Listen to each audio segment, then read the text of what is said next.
নমস্কার বন্ধুরা, চম্পাস কিচেনে সবাইকে স্বাগত জানাই। সকল বন্ধুদের চম্পাস কিচেনের পক্ষ থেকে জানাই জন্মাষ্টমীর অনেক অনেক প্রীতি ও শুভেচ্ছা। আজকের রেসিপি হচ্ছে সম্পূর্ণ নিরামিষ ঢেঁড়স পোস্ত। যে কোনো পুজো পার্বণ কিংবা নিরামিষ দিনে এই রান্নাটা আমি কি করে করি, চলো তার রেসিপিটা চটপট দেখে নেওয়া যাক।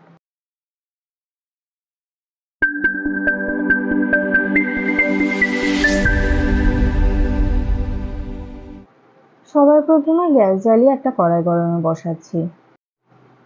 কড়াই ভালো করে গরম হয়ে গেছে, দিয়ে দিচ্ছি 2 টেবিল স্পুন সর্ষের তেল। গ্যাসের আঁচ হাইতে রেখে তেলটাকে ধোঁয়া ওঠা অবধি গরম করতে হবে। গরম তেলে একটা শুকনো লঙ্কা আর 1/4 টিস্পুন কালো জিরে দিলাম। লো ফ্লেমে 4-5 সেকেন্ড নাড়াচাড়া করে কালো জিরে আর শুকনো লঙ্কাটাকে ভেজে নেব। এবারে এর মধ্যে দিচ্ছি আগে থেকে ভালো করে ধুয়ে মাথা আর আগাটা কেটে রাখা ঢেঁড়স। একই সাথে দুটো চেরা কাঁচা লঙ্কা দিচ্ছি আর দিচ্ছি 1/2 টিস্পুন লবণ, 1/4 টিস্পুন হলুদ গুঁড়ো দিলাম। এবারে সমস্ত গুঁড়ো মশলাকে ঢেঁড়সের সাথে ভালো করে মিশিয়ে মোটামুটি 2 মিনিটের মতো ভেজে নেব। গ্যাসের আঁচটা লোতেই আছে। এখন এটাকে 5 মিনিটের জন্য ঢেকে দিলাম। মাঝখানে একবার ঢাকা তুলে অবশ্যই ঢেঁড়সগুলোকে উল্টে পাল্টে দেবে। এতে করে ঢেঁড়স সব দিক থেকে খুব সুন্দর করে সেদ্ধ এবং ভাজা হয়ে যাবে। এখনো ঢেঁড়স কিন্তু পুরোপুরি সেদ্ধ হয়নি, তাই আরো মোটামুটি 5 মিনিটের জন্য ঢেকে দিচ্ছি। আমাদের চ্যানেল চম্পাস কিচেনের রেসিপিগুলো যদি তোমাদের ভালো লাগে তাহলে অবশ্যই চ্যানেলটাকে সাবস্ক্রাইব করে নেবে এবং পাশে থাকা বেল আইকনটাকে প্রেস করে দেবে। এতে করে যখনই আমি নতুন ভিডিও আপলোড করব সাথে সাথে এর নোটিফিকেশন তোমাদের কাছে পৌঁছে যাবে।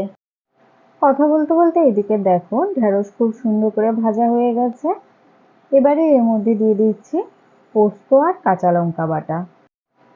2 টেবিল স্পুন পোস্তকে প্রথমে শুকনো গুঁড়িয়ে নিয়েছি, তারপরে এর মধ্যে সামান্য জল আর একটা কাঁচা লঙ্কা দিয়ে আবারও একবার মিহি পেস্ট করে নিয়েছি।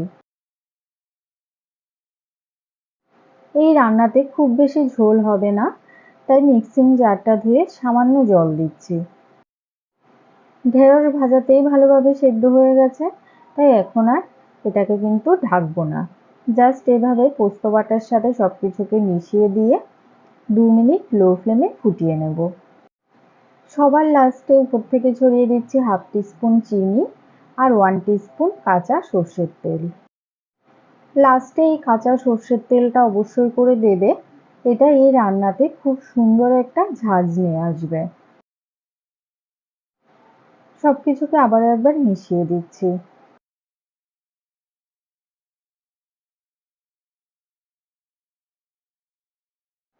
লো ফ্লেমে 2 মিনিট ফুটিয়ে নেওয়ার পরে দেখো বন্ধুরা, গ্রেভিটা বেশ ঢেঁড়সের গা মাখো মাখো হয়ে গেছে। এই সময় গ্যাসের আঁচটা অফ করে দিচ্ছি। পোস্তর খুব সুন্দর গন্ধ এবং সর্ষের তেলের কাঁচা ঝাঁঝ এই রান্নার স্বাদের মাত্রাটাকে অনেক গুণ বাড়িয়ে দেবে। দেখো পোস্ত বাটা দেওয়ার পরে কিন্তু আমি আর এটাকে ঢাকিনি, সেজন্য গ্রেভিটা কতটা ক্রিমি হয়েছে।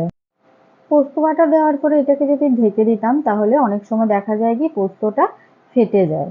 তাই এইভাবে অবশ্যই একবার ট্রাই করে দেখবে। আশা করি বাড়ির বাচ্চা থেকে বড় সবাই এটা খেতে ভীষণ ভালোবাসবে। রেসিপিটা ভালো লাগলে লাইক, শেয়ার এবং কমেন্ট করতে কিন্তু একদম ভুলবে না। এতক্ষণ আমার পাশে থেকে ভিডিওটা দেখার জন্য অনেক অনেক ধন্যবাদ। ভালো থাকবে, সুস্থ থাকবে। পরের ভিডিওতে আবার দেখা হবে। বাই।